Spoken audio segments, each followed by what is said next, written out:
سلام شباب وصبايا، اليوم رح نحكي عن فتح حساب بنكي في ألمانيا. من الصعب تخيل الحياة اليومية من غير حساب بنكي. نحتاج الحساب البنكي للقيام بأشياء عديدة مثل دفع الفواتير أو دفع الإيجار وأشياء أخرى، مثل استلام المساعدات من مركز العمل الذي يدعى بالأيجنتور فآبايت، أو مكتب الشؤون الاجتماعية والذي يدعى باللغة الألمانية جوب سنتر، أو الدفع في المتاجر باستخدام البطاقة. ومن خلال الحساب البنكي يمكنك الاحتفاظ بأموالك في البنك أو إرسالها لشخص محدد أو استقبالها أو سحب النقود من أي مصرف في أي وقت، ويدعى هذا باسم الحساب الأساسي، أو باللغة الألمانية يدعى أيضا بازس كونتو.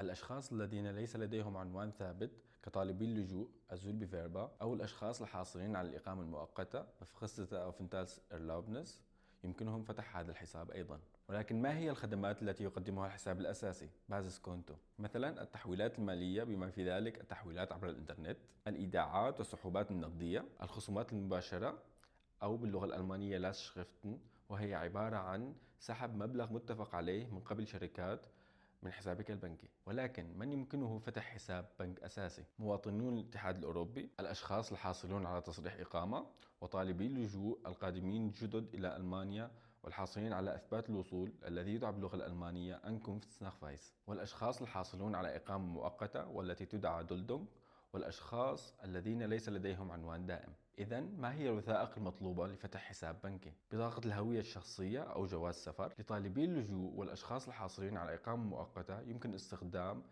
إثبات الوصول أو تصريح الإقامة المؤقتة. أما الأشخاص الذين ليس لديهم جواز سفر فإن وثيقة الإقامة المؤقتة تكفي لهذا الغرض. هل يجب علينا دفع رسوم لفتح الحساب البنكي؟ نعم، حتى الحساب الأساسي يتطلب دفع رسوم لإدارة الحساب. بعض البنوك تطلب رسوما إضافية لإعداد الحساب.